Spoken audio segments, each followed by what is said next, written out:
사랑하는 형제자매 여러분, 오늘 우리는 하느님의 깊은 자비와 은총을 함께 나누는 시간을 갖고자 합니다. 이 이야기에 마음이 움직이셨다면 좋아요를 눌러 더 많은 이들에게 이 은총의 소식을 전해주시고 구독을 통해 앞으로 이어질 성인들의 감동적인 여정에 동행해 주시길 청합니다. 여러분의 작은 손길이 복음을 전하는 귀한 도구가 될 것입니다. 주님의 평화가 여러분과 함께하기를 빕니다. 부활하신 그리스도를 가장 먼저 뵌 사람이 누구였을까요? 베드로도 요한도 아니었습니다. 한때 죄인이라 불렸으나 이제는 사도들의 사도로 알려진 한 여인이었습니다. 수세기 동안 그녀의 이름은 오해 속에 머물렀고 그녀의 이야기는 수치심의 그늘 아래 묻혀 있었습니다. 하지만 그 진실은 우리가 아는 것보다 훨씬 더 강력합니다. 그녀는 두려움 없이 사랑했고 십자가 곁을 굳건히 지켰으며 다른 누구보다 먼저 기쁜 소식을 전했습니다. 이것은 바로 성녀 마리아 막달레나의 이야기입니다. 제1장 모든 것이 시작된 곳 막달라 갈릴레아 호수 서쪽 기슭에 자리 잡은 막달라 마을은 무역과 어업으로 번성하는 풍요로운 곳이었습니다. 시장은 상인들로 북적였고 어부들은 갓 잡은 싱싱한 고기를 싣고 돌아왔으며 먼 땅에서 온 여행자들이 분주한 길을 오갔습니다. 이 활기찬 마을의 언덕과 집들 사이 훗날 그 이름이 수세기 동안 울려 퍼질 한 젊은 여인이 살고 있었습니다. 막달라 출신의 마리아였습니다. 하지만 그 당시 누구도 그녀에게서 성인의 모습을 보지 못했습니다. 그녀는 부유하고 명망 있는 가문의 딸로 모든 것이 풍족한 환경에서 자랐지만 보이지 않는 깊은 공허함에 시달리고 있었습니다. 마리아의 가족은 막달라에서 존경받는 집안이었고 그녀는 안락한 집과 하인들, 무엇 하나 부족할 것 없는 삶을 살았습니다. 적어도 겉보기에는 그랬습니다. 그러나 그 어떤 부유함도 그녀의 불안한 마음속 갈증을 채워주지는 못했습니다. 낮에는 사교 모임과 사회적 의무들로 채워졌지만 밤이 되면 더욱 깊은 외로움이 그녀를 찾아왔습니다. 수많은 사람들에게 둘러싸여 있었지만 마리아는 누구에게도 온전히 이해받지 못한다고 느꼈습니다. 밖에서 보기에는 모두가 부러워하는 삶이었지만 그녀는 누구에게도 말하지 못하는 슬픔, 아직 그 자신조차 이해하지 못하는 깊은 고통을 안고 살았습니다. 그녀의 영혼은 화려한 옷이나 호화로운 연애로는 결코 만족시킬 수 없는 세상이 줄 수 없는 그 무언가를 갈망하고 있었습니다. 마리아는 그 공허함을 채우기 위해 세상적인 쾌락, 사람들의 관심, 자신의 아름다움을 이용하기도 했습니다. 하지만 즐거움의 순간은 덧없이 사라졌고 그 뒤에는 더 깊은 아픔만이 남았습니다. 그녀는 햇살 아래 반짝이는 갈릴레아 호수를 바라보며 자신의 삶이 부와 사람들의 감탄, 그 이상의 의미가 있는지 고뇌했습니다. 무언가 본질적인 것, 생명과도 같은 것이 빠져 있었습니다.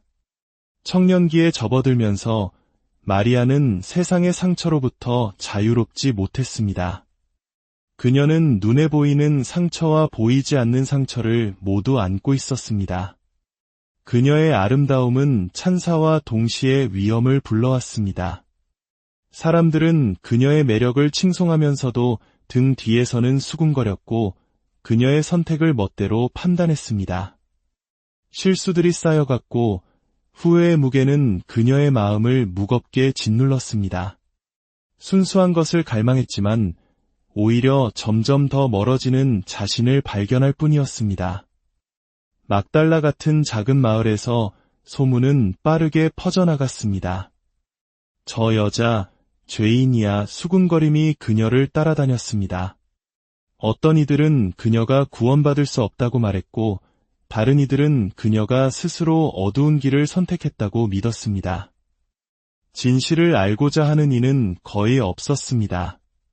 사람들의 낙인은 견고했고 마리아는 칭송과 경멸 사이에서 고립되었습니다. 하지만 그 수치심 속에서도 희미한 희망의 불씨는 꺼지지 않았습니다. 그것은 자신이 사람들의 말보다 더 가치 있는 존재라는 믿음이었습니다. 그 희망이 그녀의 마음을 살아있게 했습니다. 마음 깊은 곳에서 마리아는 자신이 더 위대한 무언가를 위해 만들어졌다는 것을 알고 있었습니다. 그녀는 단지 주목받는 것이 아니라 그녀가 행한 일이 아닌 있는 그대로의 모습으로 진정으로 사랑받기를 갈망했습니다. 그녀는 아직 자신의 모든 것을 보고도 여전히 가치 있다고 불러줄 단 한 분을 알지 못했습니다. 그러나 그녀의 마음은 이미 움직이고 있었습니다. 상처 입은 이들을 치유하고 죄인들을 용서하는 한 남자에 대한 이야기에 귀를 기울이기 시작했습니다. 이것은 아직 전환점은 아니었지만 모든 것의 시작이었습니다. 불안한 침묵 속에서 하느님은 이미 가까이 다가오고 계셨습니다. 고통과 방황으로 무뎌졌던 마리아의 마음이 깨어나고 있었습니다. 호수 저편, 마을과 언덕 너머로 그 어떤 스승과도 다른 분이 걷고 계셨습니다. 그녀는 아직 그분을 만나지 못했지만 그녀의 영혼은 이미 그분을 향해 손을 뻗기 시작했습니다. 위대한 여정은 그렇게 시작되고 있었습니다. 제2장 구원자와의 만남. 갈릴레아의 거리에는 나자렛 출신의 예수라는 한 남자에 대한 이야기로 떠들썩했습니다. 그는 권위 있게 말씀하셨고 병든 이들을 고치셨습니다. 어떤 이들은 그가 눈먼 이를 보게 하고 다리 저는 이를 걷게 하며 심지어 죽은 이까지 살리셨다고 말했습니다. 또 다른 이들은 그가 죄인들을 환대하고 나병 환자를 만지시며 소외된 이들과 함께 식사한다고 수군거렸습니다. 이 이야기들은 오랫동안 잊혔던 멜로디의 부드러운 선율처럼 마리아의 귓가에 닿았습니다. 그녀 안에 무언가가 꿈틀거렸습니다. 그게 정말 사실일까? 정죄 대신 자비를 베풀고 수치심 너머의 본질을 봐주는 사람이 정말 있을 수 있을까? 마리아는 호숫가에 모인 군중 속에 서 계신 그를 처음 멀리서 보았습니다. 사람들은 말씀 한마디, 손길 한번, 기적 하나라도 더 가까이서 보려고 그에게로 몰려들었습니다. 그런데 그 수많은 군중 속에서 그의 눈이 그녀의 눈과 마주쳤습니다. 그 단 한 번의 시선 속에서 그녀는 자신이 온전히 이해받고 있으며 동시에 안전하다고 느꼈습니다. 그것은 판단하는 사람의 눈빛이 아니었습니다. 모든 것을 꿰뚫어 보면서도 그 모든 것을 품어주는 듯한 눈빛이었습니다. 그들 사이에 한마디 말도 오가지 않았지만 그녀의 영혼 속에서 무언가 거대한 것이 움직였습니다. 그녀는 그의 시선을 피하지 않았습니다. 마치 시간 자체가 그녀를 위해 멈춘 듯 숨을 죽인 채 그 자리에 서 있었습니다. 예수님은 비난이 아닌 연민으로 그녀에게 다가오셨습니다. 그의 존재감은 그녀가 지금껏 알던 그 누구와도 달랐습니다. 그는 그녀의 화려한 외모 너머를, 사람들의 수군거림 너머를, 그녀의 과거 너머를 보셨습니다. 기대와 경멸이 뒤섞인 무거운 시선에 익숙했던 마리아는 이제 사랑 외에는 아무런 무게도 없는 시선 앞에 서 있었습니다. 그녀의 심장은 두려움이 아닌 깨어남의 기쁨으로 격렬하게 뛰었습니다. 그는 모든 것을 보셨고 그럼에도 불구하고 떠나지 않으셨다는 것을 의심할 여지 없이 알 수 있었습니다. 그리고 거룩하고 신비로우며 잊을 수 없는 순간이 찾아왔습니다. 예수님께서 그녀에게 손을 얹으시고 오직 하늘만이 줄 수 있는 영감 어린 말씀을 하셨습니다. 그 순간 어둠이 달아났습니다.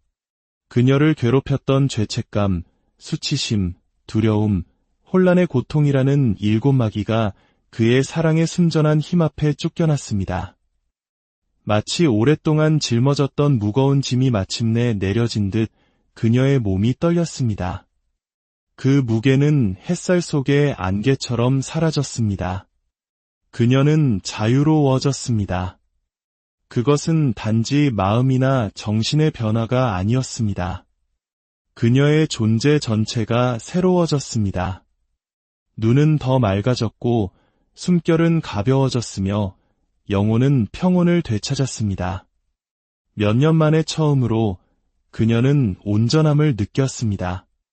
내면의 아픔은 어떤 설명 때문이 아니라 그분과의 만남 그 자체로 잠잠해졌습니다. 치유는 그녀의 상처뿐만 아니라 그녀의 정체성 자체에 임했습니다. 그녀는 더 이상 이전의 그녀가 아니었습니다. 결코 예전과 같을 수 없었습니다. 슬픔의 눈물이 아닌 안도와 감사의 눈물이 그녀의 뺨을 타고 하염없이 흘러내렸습니다. 이것이 그녀가 그토록 갈망했던 자비였습니다. 이것이 비난 없이 바라봐주는 사랑이었습니다. 그녀는 수치심 때문이 아니라 주체할 수 없는 감사함에 무릎을 꿇었습니다. 예수님은 많은 말씀을 하지 않으셨지만 그가 그녀에게 주신 것은 결코 되돌릴 수 없는 것이었습니다. 그는 그녀에게 그녀의 이름, 존엄성, 그리고 영혼을 되찾아 주셨습니다. 그리하여 한때 죄인으로만 알려졌던 그 여인은 새로운 존재가 되었습니다. 그녀는 멀리서가 아닌 제자로서 따르는 이로서 스승의 곁에서 걷기 시작했습니다. 그녀의 과거는 지워진 것이 아니라 변화되었습니다. 예수님께서 그녀를 사랑으로 바라보신 그 순간부터 마리아 막달레나는 더 이상 수치심에 속한 존재가 아니었습니다. 그녀는 은총에 속한 존재가 되었습니다. 그녀의 진짜 이야기는 이제 막 시작되고 있었습니다. 제3장 스승을 따르는 여인 마리아 막달레나는 모든 것을 뒤로 했습니다. 집과 재산뿐만 아니라 자신의 과거까지도 말입니다. 수치심과 두려움에서 해방된 그녀는 자신의 영혼을 회복시켜 주신 분, 예수님을 따르기로 선택했습니다. 그것은 가볍게 내린 결정이 아니었습니다. 그 시대에 여성이 그런 길을 걷는 것은 감히 상상하기 어려운 일이었습니다. 그러나 마리아는 조용하지만 확고한 결심으로 그 길을 나섰습니다. 명예를 구하기 위해서가 아니라 오직 사랑과 감사함으로 그가 가시는 곳이라면 어디든 따랐습니다. 그녀는 예수님을 따르는 다른 여성들의 작은 무리에 합류했습니다. 그들 중에는 예수님의 자비로 치유받거나 감동받은 요한나와 수산나 같은 이들이 있었습니다. 그들은 함께 주님과 제자들을 섬기며 여정 중에 음식과 쉴곳, 그리고 돌봄을 제공했습니다. 그들은 구경꾼이 아니라 거룩한 사명의 조용한 봉사자로서 마을과 도시를 누볐습니다. 마리아는 물을 깃고 식사를 준비하며 지친 이들을 돌보는 이 단순한 행위들 속에서 삶의 목적을 찾았습니다. 그녀는 자신의 눈으로 수많은 기적을 목격했습니다. 눈먼 이가 시력을 되찾고 병든 이가 다시 걷고 마귀가 쫓겨나고 빵 몇 개가 수천 명을 먹이는 것을 보았습니다. 한 번은 그가 물 위를 걷고 단 한마디 말씀으로 성난 폭풍을 잠재우는 것도 보았습니다. 이것들은 단순한 기적이 아니었습니다. 하늘이 이 땅에 임하는 순간들이었습니다. 마리아는 그가 하실 수 있는 일뿐만 아니라 그가 누구이신지, 즉 자비로 가득한 하느님의 아들이심을 믿었습니다. 기적보다 더 그녀를 변화시킨 것은 그의 말씀이었습니다. 용서와 자비, 그리고 아버지의 사랑에 대한 그의 가르침은 그녀의 영혼을 가득 채웠습니다. 그녀는 모든 비유와 모든 설교를 마치 자신만을 위해 주시는 말씀처럼 귀 기울여 들었습니다. 그는 길 잃은 양, 돌아온 탕자, 숨겨진 보물에 대해 말씀하셨고 각각의 메시지는 그녀의 마음에 평화의 씨앗을 심었습니다. 마리아는 자신이 바로 그 길 잃었다가 되찾아진 존재임을 알았습니다. 남자 제자들 사이에서 그녀는 겸손하고 과묵하게 머물렀습니다. 어떤 이들은 그녀의 존재를 어색해했지만 다른 이들은 조용히 그녀의 헌신을 존경했습니다. 마리아는 말을 많이 하지도 주목받으려 하지도 않았습니다. 그녀는 그저 머물며 섬기고 듣고 배웠습니다. 시간이 흐르면서 그녀의 성실함은 제자들의 존경을 얻었습니다. 그들은 그녀를 더 이상 과거의 죄인이 아닌 참된 제자로 보기 시작했습니다. 그녀 안에서 용기가 피어났습니다. 한때 두려움 속에 걸었던 그녀는 이제 확신을 가지고 섰습니다. 그녀의 손은 가난한 이들을 섬겼고 그녀의 마음은 진리에 굳게 매달렸습니다. 그녀는 단지 치유된 것이 아니라 새롭게 태어났습니다. 예수님을 따를수록 그녀는 더욱 본연의 모습, 즉 강하고 온유하며 충실한 사람이 되어갔습니다. 그녀의 존엄성은 더 이상 다른 사람들의 말에서 오는 것이 아니라 그녀가 따르는 분에게서 왔습니다. 그리고 예수님은 그녀를 단지 따르는 이가 아니라 사랑하는 딸로 보셨습니다. 그는 결코 그녀를 외면하지 않으셨고 결코 그녀를 침묵시키지 않으셨습니다. 여성을 무시하던 세상에서 그는 귀 기울여 들으셨습니다. 여성을 소외시키던 문화 속에서 그는 환대하셨습니다. 마리아 막달레나를 통해 예수님은 새로운 진리를 드러내셨습니다. 과거가 어떠하든 모든 여성에게 그의 나라에 자리가 있다는 진리를 말입니다. 제4장 십자가를 떠나지 않은 사랑. 예루살렘에서의 마지막 날들은 긴장으로 가득했습니다. 배신에 대한 속삭임, 지도자들 사이의 불안, 그리고 커져가는 적대감이 마치 폭풍 전야의 공기처럼 도시를 채웠습니다. 마리아 막달레나는 그 불길한 기운을 뼈 속 깊이 느꼈습니다. 한때 예수님을 따르던 환호하던 군중은 이제 멀게만 느껴졌습니다. 희망으로 북적였던 도시는 두려움으로 무겁게 가라앉았습니다. 그러나 이 어두워지는 시간 속에서도 마리아는 다른 곳에 있는 것을 상상조차 할 수 없었기에 가까이 머물렀습니다. 체포는 갑작스럽고 잔인했습니다. 병사들과 횃불, 고함 소리가 밤의 정적을 깨뜨렸습니다. 마리아는 어둠 속에서 예수님께서 입맞춤으로 배반당하시고 죄인처럼 묶여 끌려가시는 것을 지켜보았습니다. 그가 구타당하고 조롱받고 사형 선고를 받으실 때마다 그녀의 마음은 찢어지는 듯했습니다. 채찍질 한 번, 모욕 한마디가 그녀의 영혼을 꿰뚫었습니다. 그녀는 떨리는 입술로 기도를 올리며 눈물을 흘리는 것 외에는 아무것도 할 수 없었습니다. 시간이 흐르면서 대부분의 제자들은 혼란과 공포 속에서 흩어졌습니다. 그러나 마리아는 도망치지 않았습니다. 두려움이 그녀를 핥히었지만 그보다 더 강한 무언가가 그녀를 그 자리에 붙잡아 두었습니다. 그것은 바로 사랑이었습니다. 그녀는 자신을 결코 버리지 않으셨던 분을 버릴 수 없었습니다.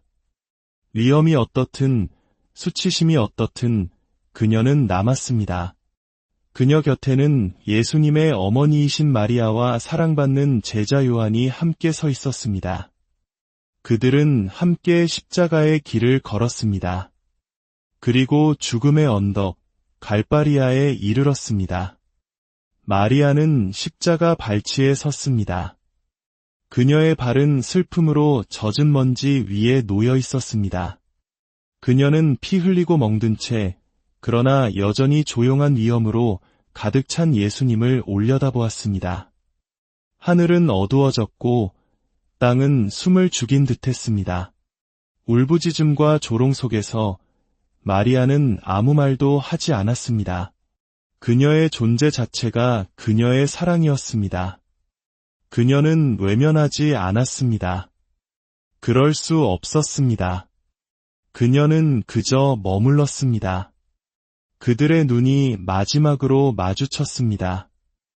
예수님은 고통과 희미해져가는 숨결 속에서도 그곳에 있는 그녀를 보셨습니다. 그는 그녀의 이름을 소리내어 부르지는 않으셨지만 그의 시선은 모든 것을 말해주고 있었습니다. 고맙다. 강하게 머물러라. 이것이 끝이 아니다. 그 순간 마리아는 말보다 더 깊은 것, 흔들리지 않는 신뢰, 거룩한 마음의 사명을 받았습니다. 생명이 그에게서 멀어져가는 순간에도 그는 그녀에게 마지막 선물, 사랑은 영원히 남는다는 확신을 주셨습니다.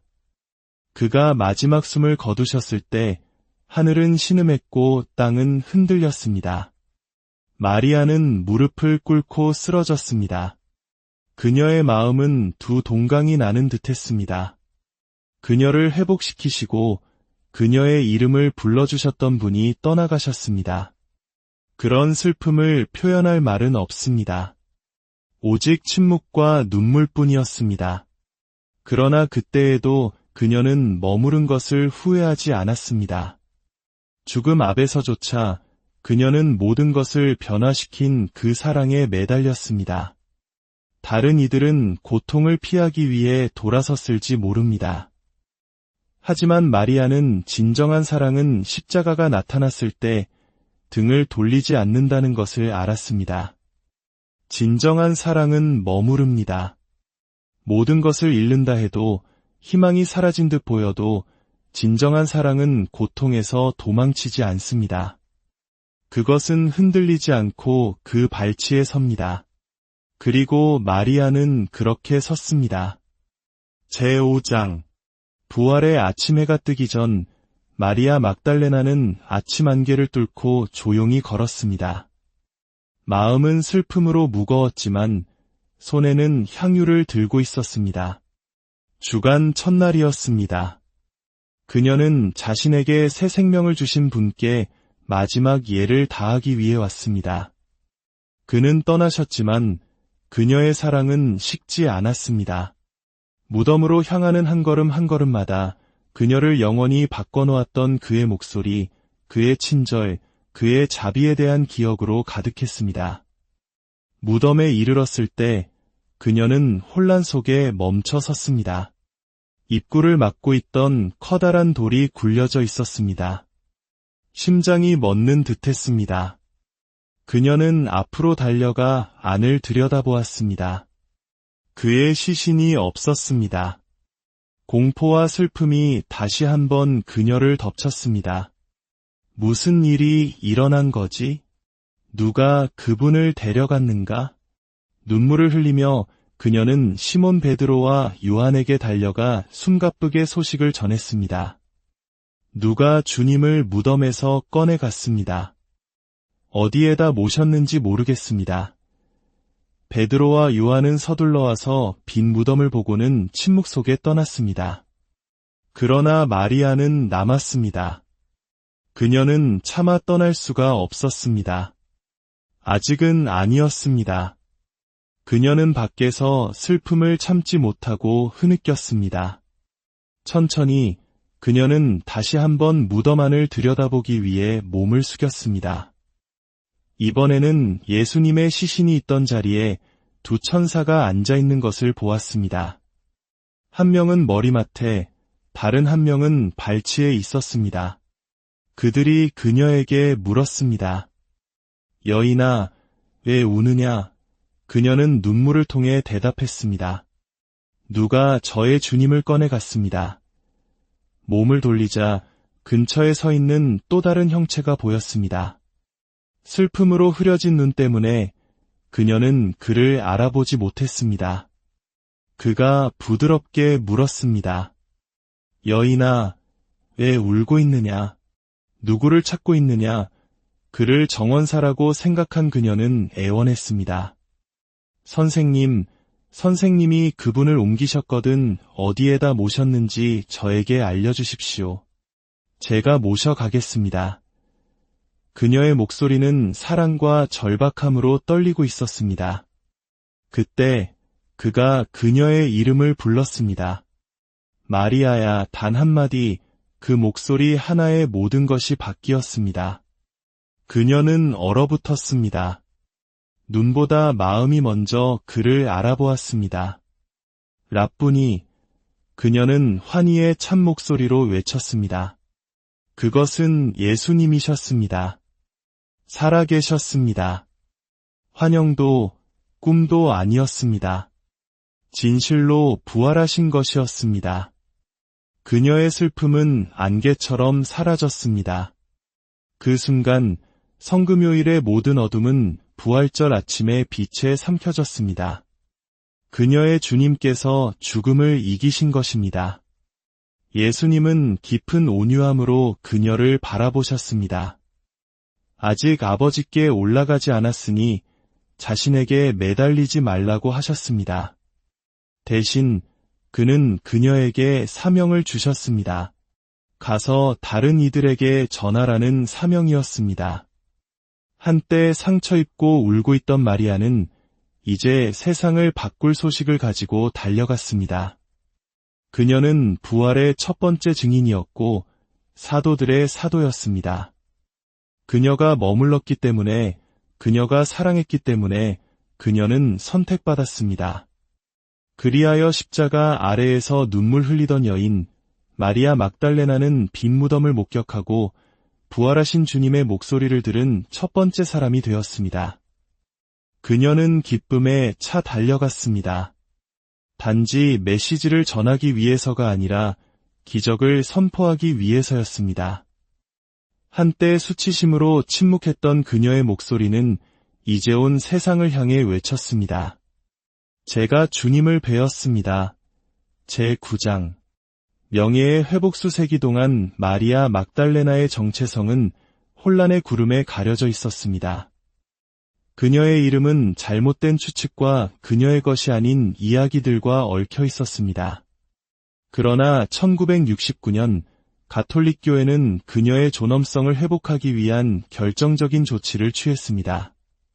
개정된 전례력에서 성녀 마리아 막달레나의 축일은 루카복음에 나오는 이름 없는 죄 많은 여인의 기념일과 공식적으로 분리되었습니다. 마침내 교회는 전설이 아닌 그녀의 진정한 증언을 인정하고 기리기 시작했습니다. 성서학자들은 이 쇄신에 중요한 역할을 했습니다. 성경과 초기 교회 문헌에 대한 세심한 연구를 통해 그들은 마리아 막달레나가 가늠하다 잡힌 여인도 눈물로 예수님의 발을 적신 여인도 아니라는 사실을 명확히 했습니다. 그녀는 예수님께서 7 마귀를 쫓아주신 여인이었고 그를 충실히 따랐으며 십자가 발치에 섰고 부활하신 주님을 가장 먼저 뵌 인물이었습니다. 서서히 수세기의 오해를 뚫고 그녀의 진정한 이야기가 다시 떠올랐습니다. 역사적인 순간은 2016년에 찾아왔습니다. 프란치스코 교황님께서 그녀의 기념일을 사도들의 축일과 동등한 축일의 등급으로 격상시킨 것입니다. 이것은 단순한 신심의 표현이 아니라 정의의 실현이었습니다. 공식 교령에서 그녀는 사도들의 사도라는 영예로운 칭호로 불렸습니다. 교회는 마리아 막달레나가 역사상 가장 위대한 메시지를 선포하도록 그리스도 자신에 의해 선택되었다는 언제나 진리였던 사실을 선포한 것입니다. 이를 통해 교황님은 그녀를 부활의 첫 증인이자 복음 선포의 모범으로 강조하셨습니다. 그는 세상의 거룩함이란 과거에 의해 정의되는 것이 아니라 은총에 대한 응답에 의해 정의된다는 것을 상기시켰습니다. 마리아의 이야기는 더 이상 수치심의 이야기가 아니라 사명의 이야기였습니다. 그녀는 단지 용서받은 것이 아니라 신뢰받고 권한을 부여받고 파견된 존재였습니다. 이러한 새로운 인식은 마리아 막달레나에 대한 신심의 부흥을 일으켰습니다. 그녀와 관련된 성지로의 순례가 증가했고 새로운 연구와 책들이 저술되었으며 7월 22일 그녀의 축일은 더 깊은 성찰의 시간이 되었습니다. 설교자들과 교사들은 그녀를 동정의 시선이 아닌 존경의 시선으로 이야기하기 시작했습니다. 오랫동안 묻혀있던 사랑, 그녀를 사랑받고 용감하며 선택받은 자로 기억하는 사랑이 다시 떠오르고 있었습니다. 예술가, 신학자, 그리고 특히 여성들은 그녀의 이야기에서 새로운 영감을 얻었습니다. 그녀는 변화뿐만 아니라 힘을, 슬픔뿐만 아니라 선포를 상징했습니다. 많은 이들이 그녀에게서 오해받고 무시당하고 과소평가되었던 자신들의 모습을 보았습니다. 그들은 마리아를 통해 은총은 더 깊이 보시며 그리스도께서는 기꺼이 따르는 마음의 위대한 일을 맡기신다는 것을 상기했습니다. 마리아 막달레나의 명예회복은 단순한 오류의 수정 그 이상이었습니다. 그것은 그녀의 소명에 대한 재발견이었습니다. 한때 침묵당했던 그녀의 목소리는 이제 명료함과 기쁨으로 다시 말합니다. 한때 가려졌던 그녀의 증언은 이제 인도하는 빛으로 빛납니다. 그녀는 모든 제자에게 자리가 있으며 부활의 메시지가 무덤을 떠나지 않았던 한 여성의 사랑에 처음으로 맡겨졌음을 교회에 상기시킵니다. 제10장 모든 세대를 위한 증인 마리아 막달레나는 진정한 회개의 가장 영속적인 상징 중 하나로 서 있습니다. 그리스도의 사랑으로 변화된 그녀의 삶은 그 누구도 구원받을 수 없을 만큼 멀리 있는 사람은 없다는 것을 우리에게 상기시킵니다. 그녀는 학자도 지도자도 세상이 선택했을 법한 인물도 아니었습니다. 그러나 예수님과의 만남을 통해 그녀의 이야기는 우리 각자의 이름을 부르시고 치유하시며 회복시키시는 은총에 대한 강력한 증거가 되었습니다. 마리아에게서 우리는 온전히 하느님을 향한 마음의 아름다움을 봅니다. 그녀는 어둠에서 걸어나와 빛으로 들어갔습니다. 두려움, 혼란, 과거의 상처 등 그녀를 묶었던 사슬이 무엇이었든 그것들은 그리스도의 자비로 끊어졌습니다. 한때 일곱 마귀에 시달렸던 영혼에서 그녀는 평화로 빛나게 되었습니다. 슬픔의 눈물은 부활절 아침에 닦였고 부활의 빛으로 대체되었습니다. 마리아의 여정은 단지 개인적인 치유에 관한 것이 아닙니다. 그것은 죄와 죽음이 최종적인 말이 아니라는 선포입니다. 그녀를 비범하게 만든 것은 그녀의 배경이 아니라 그녀의 용기였습니다. 그녀는 깊이 사랑했고 담대하게 따랐습니다. 십자가에서 도망치지 않았고 슬픔에서 숨지도 않았습니다. 다른 이들이 달아났을 때 그녀는 머물렀습니다. 부끄럼 없이 울었고 확신을 가지고 말했습니다. 마리아는 우리에게 그리스도를 사랑하는 것은 상실의 위험을 감수하고도 여전히 머무는 것임을 가르칩니다. 그녀는 하느님의 자비에 대한 살아있는 증인이 되었습니다. 강단에서 설교에서가 아니라 그저 십자가 앞에, 무덤 앞에, 그리고 다른 이들 앞에 나타나 제가 주님을 뵈었습니다. 라는 소식을 전함으로써 말입니다. 그녀는 이론이 아닌 경험에서 우러나온 말을 했습니다. 그녀의 삶은 자비가 추상적인 개념이 아니라 인격이며 현존이며 관계라는 것을 증언했습니다. 마리아 막달레나는 자비의 얼굴이 있으며 그 얼굴이 자신을 사랑으로 바라보았다는 것을 알았습니다. 12 사도에 포함되지는 않았지만 마리아는 참된 제자였습니다. 그녀는 듣고 섬기고 따랐으며 모든 시련을 통해 충실하게 남았습니다. 그녀의 제자도는 조용했지만 흔들리지 않았습니다. 그녀에게서 우리는 그리스도를 따르는데 칭호나 인정이 필요한 것이 아니라 오직 사랑만이 필요하다는 것을 봅니다. 하느님께서는 세상이 작다고 여기는 사람을 선택하여 역사상 가장 위대한 소식을 전하게 하셨습니다. 마리아는 하느님께서 지위가 아니라 마음을 보신다는 것을 우리에게 상기시킵니다. 부활하신 그리스도께서는 왕이나 사제에게 먼저 나타나신 것이 아니라 한때 무시당했던 한 여성에게 나타나셨습니다. 그리고 그녀를 통해 그는 모든 것을 바꾼 메시지를 맡기셨습니다. 이것이 하느님께서 일하시는 방식입니다. 겸손한 자, 충실한 자, 열린 마음을 가진 자를 통해서 말입니다. 스스로가 부족하다고 느꼈던 모든 이에게 마리아 막달레나는 희망을 줍니다. 그녀는 과거가 우리를 정의하지 않으며 은총이 우리를 변화시킬 수 있고 사랑이 우리를 용감하게 만든다는 증거입니다. 그녀의 삶은 오늘날 그리스도를 찾는 모든 이들을 위한 거울입니다. 발견되고 용서받고 파견된다는 것이 무엇을 의미하는지에 대한 시대를 초월한 증인입니다. 제12장 성녀 마리아 막달레나에게 드리는 기도. 성녀 마리아 막달레나여, 한때 상처 입고 길을 잃었으나 구원자의 시선 안에서 치유를 찾으신 당신, 저희에게도 같은 자비를 구하도록 가르쳐 주소서.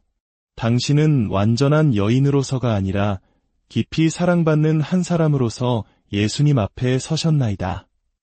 저희도 두려움 없이 저희의 상처를 그분께 가져갈 수 있도록 도와주소서. 당신처럼 저희도 어떤 죄도 그분의 자비보다 크지 않으며 어떤 어두운 길도 그분의 빛이 닿지 않는 곳은 없음을 믿도록 저희를 위해 빌어주소서. 당신은 용기 있게 주님을 따랐고 그분의 발자취를 걷기 위해 모든 것을 버렸나이다. 당신은 다른 이들이 돌아섰을 때 듣고 섬기고 가까이 머물렀나이다. 대가를 계산하지 않고 사랑할 줄 아는 당신과 같은 마음을 저희에게 주소서. 기쁨 속에서도 슬픔 속에서도 명료함 속에서도 침묵 속에서도 그분과 함께 머무는 법을 가르쳐 주소서. 십자가가 나타날 때 흔들리지 않는 더 깊은 헌신을 당신의 모범이 저희 안에서 일깨워 주소서. 당신은 슬픔을 두려워하지 않고 십자가 아래 서셨나이다. 많은 이들이 달아났을 때 당신은 떠나지 않는 사랑의 증인으로 남으셨나이다. 저희가 고통의 순간에도 충실히 남을 수 있도록 도와주소서. 삶의 무게가 너무 무거워질 때 예수님 곁에 머물도록 저희를 위해 기도해 주소서. 저희가 결코 그분의 고통스러운 사랑에서 눈을 돌리지 않게 하시고 슬픔 속에서도 그분께서 가까이 계심을 믿게 하소서. 당신은 빈 무덤을 본 첫 번째 사람이여 부활하신 주님께서 당신의 이름을 부르시는 것을 들은 첫 번째 사람이여 세상에 기쁜 소식을 전한 첫 번째 사람이었나이다. 저희 삶 속에서 그분의 목소리를 알아들을 수 있는 은총을 주소서. 의심이 저희 시야를 가릴 때 그분께서 언제나 부르고 계심을 상기시켜 주소서. 부활절 아침 당신이 그러했듯이 저희도 기쁨으로 일어나 믿음 안에서 나아가도록 도와주소서. 오, 충실한 제자여, 사도들의 사도라 불리신 당신, 저희가 담대함과 겸손으로 저희의 소명을 살아가도록 도와주소서. 저희가 말하도록 부름받았든, 섬기도록 부름받았든, 이끌도록 부름받았든, 침묵 속에서 기도하도록 부름받았든, 당신의 마음 속에서 타올랐던 것과 같은 사랑의 불꽃으로 그렇게 하게 하소서. 말뿐만 아니라 저희가 살고 사랑하는 방식으로 그리스도를 다른 이들에게 전하는 법을 보여주소서. 성녀 마리아 막달레나여, 잊혔다고 느끼거나 무가치하다고 느끼거나 부끄럽다고 느끼는 모든 이를 위해 기도해 주소서. 자비의 옥좌 앞에서 그들의 이름을 말씀해 주소서. 저희가 과거에 의해 정의되는 것이 아니라 저희를 사랑하시는 분에 의해 정의된다는 것을 상기시켜 주소서. 모든 영혼이 주목받고 용서받고 목적을 가지고 파견되는 기쁨을 알게 하소서. 당신의 이야기가 모든 상처 입은 마음의 희망이 되게 하소서. 그리고 마지막으로 예수님의 사랑하는 친구여, 저희의 여정에 함께 걸어주소서. 인내로 기다리고 신뢰로 믿으며 온 힘을 다해 사랑하도록 가르쳐 주소서. 언젠가 저희도 주님께서 당신의 이름을 부르셨던 것처럼 저희의 이름을 부르시는 것을 듣게 하소서. 그리고 저희가 알아뵈는 기쁨으로 그분께 달려가게 하소서. 성녀 사랑하는 형제자매 여러분, 오늘 우리는 하느님의 깊은 자비와 은총을 함께 나누는 시간을 갖고자 합니다. 이 이야기에 마음이 움직이셨다면 좋아요를 눌러 더 많은 이들에게 이 은총의 소식을 전해주시고 구독을 통해 앞으로 이어질 성인들의 감동적인 여정에 동행해 주시길 청합니다. 여러분의 작은 손길이 복음을 전하는 귀한 도구가 될 것입니다. 주님의 평화가 여러분과 함께하기를 빕니다. 부활하신 그리스도를 가장 먼저 뵌 사람이 누구였을까요? 베드로도 요한도 아니었습니다.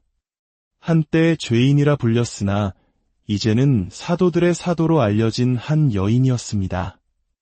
수세기 동안 그녀의 이름은 오해 속에 머물렀고 그녀의 이야기는 수치심의 그늘 아래 묻혀 있었습니다. 하지만 그 진실은 우리가 아는 것보다 훨씬 더 강력합니다. 그녀는 두려움 없이 사랑했고 십자가 곁을 굳건히 지켰으며 다른 누구보다 먼저 기쁜 소식을 전했습니다. 이것은 바로 성녀 마리아 막달레나의 이야기입니다. 제1장 모든 것이 시작된 곳 막달라 갈릴레아 호수 서쪽 기슭에 자리 잡은 막달라 마을은 무역과 어업으로 번성하는 풍요로운 곳이었습니다. 시장은 상인들로 북적였고 어부들은 갓 잡은 싱싱한 고기를 싣고 돌아왔으며 먼 땅에서 온 여행자들이 분주한 길을 오갔습니다. 이 활기찬 마을의 언덕과 집들 사이 훗날 그 이름이 수세기 동안 울려 퍼질 한 젊은 여인이 살고 있었습니다. 막달라 출신의 마리아였습니다. 하지만 그 당시 누구도 그녀에게서 성인의 모습을 보지 못했습니다. 그녀는 부유하고 명망 있는 가문의 딸로 모든 것이 풍족한 환경에서 자랐지만 보이지 않는 깊은 공허함에 시달리고 있었습니다.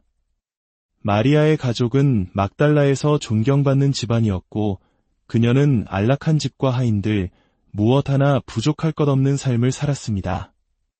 적어도 겉보기에는 그랬습니다. 그러나 그 어떤 부유함도 그녀의 불안한 마음속 갈증을 채워주지는 못했습니다. 낮에는 사교 모임과 사회적 의무들로 채워졌지만 밤이 되면 더욱 깊은 외로움이 그녀를 찾아왔습니다. 수많은 사람들에게 둘러싸여 있었지만 마리아는 누구에게도 온전히 이해받지 못한다고 느꼈습니다. 밖에서 보기에는 모두가 부러워하는 삶이었지만 그녀는 누구에게도 말하지 못하는 슬픔, 아직 그 자신조차 이해하지 못하는 깊은 고통을 안고 살았습니다. 그녀의 영혼은 화려한 옷이나 호화로운 연애로는 결코 만족시킬 수 없는 세상이 줄 수 없는 그 무언가를 갈망하고 있었습니다. 마리아는 그 공허함을 채우기 위해 세상적인 쾌락, 사람들의 관심, 자신의 아름다움을 이용하기도 했습니다. 하지만 즐거움의 순간은 덧없이 사라졌고 그 뒤에는 더 깊은 아픔만이 남았습니다. 그녀는 햇살 아래 반짝이는 갈릴레아 호수를 바라보며 자신의 삶이 부와 사람들의 감탄, 그 이상의 의미가 있는지 고뇌했습니다. 무언가 본질적인 것, 생명과도 같은 것이 빠져 있었습니다. 청년기에 접어들면서 마리아는 세상의 상처로부터 자유롭지 못했습니다. 그녀는 눈에 보이는 상처와 보이지 않는 상처를 모두 안고 있었습니다. 그녀의 아름다움은 찬사와 동시에 위험을 불러왔습니다. 사람들은 그녀의 매력을 칭송하면서도 등 뒤에서는 수군거렸고 그녀의 선택을 멋대로 판단했습니다. 실수들이 쌓여갔고 후회의 무게는 그녀의 마음을 무겁게 짓눌렀습니다. 순수한 것을 갈망했지만 오히려 점점 더 멀어지는 자신을 발견할 뿐이었습니다. 막달라 같은 작은 마을에서 소문은 빠르게 퍼져나갔습니다. 저 여자, 죄인이야 수군거림이 그녀를 따라다녔습니다. 어떤 이들은 그녀가 구원받을 수 없다고 말했고 다른 이들은 그녀가 스스로 어두운 길을 선택했다고 믿었습니다. 진실을 알고자 하는 이는 거의 없었습니다. 사람들의 낙인은 견고했고 마리아는 칭송과 경멸 사이에서 고립되었습니다. 하지만 그 수치심 속에서도 희미한 희망의 불씨는 꺼지지 않았습니다. 그것은 자신이 사람들의 말보다 더 가치 있는 존재라는 믿음이었습니다. 그 희망이 그녀의 마음을 살아있게 했습니다. 마음 깊은 곳에서 마리아는 자신이 더 위대한 무언가를 위해 만들어졌다는 것을 알고 있었습니다. 그녀는 단지 주목받는 것이 아니라 그녀가 행한 일이 아닌 있는 그대로의 모습으로 진정으로 사랑받기를 갈망했습니다.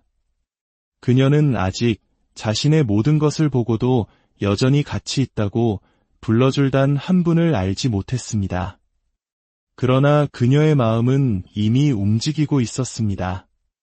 상처 입은 이들을 치유하고 죄인들을 용서하는 한 남자에 대한 이야기에 귀를 기울이기 시작했습니다. 이것은 아직 전환점은 아니었지만 모든 것의 시작이었습니다. 불안한 침묵 속에서 하느님은 이미 가까이 다가오고 계셨습니다. 고통과 방황으로 무뎌졌던 마리아의 마음이 깨어나고 있었습니다. 호수 저편, 마을과 언덕 너머로 그 어떤 스승과도 다른 분이 걷고 계셨습니다. 그녀는 아직 그분을 만나지 못했지만 그녀의 영혼은 이미 그분을 향해 손을 뻗기 시작했습니다. 위대한 여정은 그렇게 시작되고 있었습니다. 제2장 구원자와의 만남. 갈릴레아의 거리에는 나자렛 출신의 예수라는 한 남자에 대한 이야기로 떠들썩했습니다. 그는 권위 있게 말씀하셨고 병든 이들을 고치셨습니다. 어떤 이들은 그가 눈먼 이를 보게 하고 다리 저는 이를 걷게 하며 심지어 죽은 이까지 살리셨다고 말했습니다. 또 다른 이들은 그가 죄인들을 환대하고 나병 환자를 만지시며 소외된 이들과 함께 식사한다고 수군거렸습니다. 이 이야기들은 오랫동안 잊혔던 멜로디의 부드러운 선율처럼 마리아의 귓가에 닿았습니다. 그녀 안에 무언가가 꿈틀거렸습니다. 그게 정말 사실일까? 정죄 대신 자비를 베풀고 수치심 너머의 본질을 봐주는 사람이 정말 있을 수 있을까? 마리아는 호숫가에 모인 군중 속에 서 계신 그를 처음 멀리서 보았습니다. 사람들은 말씀 한마디, 손길 한번, 기적 하나라도 더 가까이서 보려고 그에게로 몰려들었습니다. 그런데 그 수많은 군중 속에서 그의 눈이 그녀의 눈과 마주쳤습니다. 그 단 한 번의 시선 속에서 그녀는 자신이 온전히 이해받고 있으며 동시에 안전하다고 느꼈습니다. 그것은 판단하는 사람의 눈빛이 아니었습니다. 모든 것을 꿰뚫어 보면서도 그 모든 것을 품어주는 듯한 눈빛이었습니다. 그들 사이에 한마디 말도 오가지 않았지만 그녀의 영혼 속에서 무언가 거대한 것이 움직였습니다. 그녀는 그의 시선을 피하지 않았습니다. 마치 시간 자체가 그녀를 위해 멈춘 듯 숨을 죽인 채 그 자리에 서 있었습니다. 예수님은 비난이 아닌 연민으로 그녀에게 다가오셨습니다. 그의 존재감은 그녀가 지금껏 알던 그 누구와도 달랐습니다. 그는 그녀의 화려한 외모 너머를, 사람들의 수군거림 너머를, 그녀의 과거 너머를 보셨습니다. 기대와 경멸이 뒤섞인 무거운 시선에 익숙했던 마리아는 이제 사랑 외에는 아무런 무게도 없는 시선 앞에 서 있었습니다. 그녀의 심장은 두려움이 아닌 깨어남의 기쁨으로 격렬하게 뛰었습니다. 그는 모든 것을 보셨고 그럼에도 불구하고 떠나지 않으셨다는 것을 의심할 여지 없이 알 수 있었습니다. 그리고 거룩하고 신비로우며 잊을 수 없는 순간이 찾아왔습니다. 예수님께서 그녀에게 손을 얹으시고 오직 하늘만이 줄 수 있는 영감 어린 말씀을 하셨습니다. 그 순간 어둠이 달아났습니다. 그녀를 괴롭혔던 죄책감, 수치심, 두려움, 혼란의 고통이라는 7 마귀가 그의 사랑의 순전한 힘 앞에 쫓겨났습니다. 마치 오랫동안 짊어졌던 무거운 짐이 마침내 내려진 듯 그녀의 몸이 떨렸습니다. 그 무게는 햇살 속의 안개처럼 사라졌습니다. 그녀는 자유로워졌습니다. 그것은 단지 마음이나 정신의 변화가 아니었습니다. 그녀의 존재 전체가 새로워졌습니다. 눈은 더 맑아졌고 숨결은 가벼워졌으며 영혼은 평온을 되찾았습니다. 몇 년 만에 처음으로 그녀는 온전함을 느꼈습니다. 내면의 아픔은 어떤 설명 때문이 아니라 그분과의 만남 그 자체로 잠잠해졌습니다. 치유는 그녀의 상처뿐만 아니라 그녀의 정체성 자체에 임했습니다. 그녀는 더 이상 이전의 그녀가 아니었습니다. 결코 예전과 같을 수 없었습니다. 슬픔의 눈물이 아닌 안도와 감사의 눈물이 그녀의 뺨을 타고 하염없이 흘러내렸습니다. 이것이 그녀가 그토록 갈망했던 자비였습니다. 이것이 비난 없이 바라봐주는 사랑이었습니다. 그녀는 수치심 때문이 아니라 주체할 수 없는 감사함에 무릎을 꿇었습니다. 예수님은 많은 말씀을 하지 않으셨지만 그가 그녀에게 주신 것은 결코 되돌릴 수 없는 것이었습니다. 그는 그녀에게 그녀의 이름, 존엄성, 그리고 영혼을 되찾아 주셨습니다. 그리하여 한때 죄인으로만 알려졌던 그 여인은 새로운 존재가 되었습니다. 그녀는 멀리서가 아닌 제자로서 따르는 이로서 스승의 곁에서 걷기 시작했습니다. 그녀의 과거는 지워진 것이 아니라 변화되었습니다. 예수님께서 그녀를 사랑으로 바라보신 그 순간부터 마리아 막달레나는 더 이상 수치심에 속한 존재가 아니었습니다. 그녀는 은총에 속한 존재가 되었습니다. 그녀의 진짜 이야기는 이제 막 시작되고 있었습니다.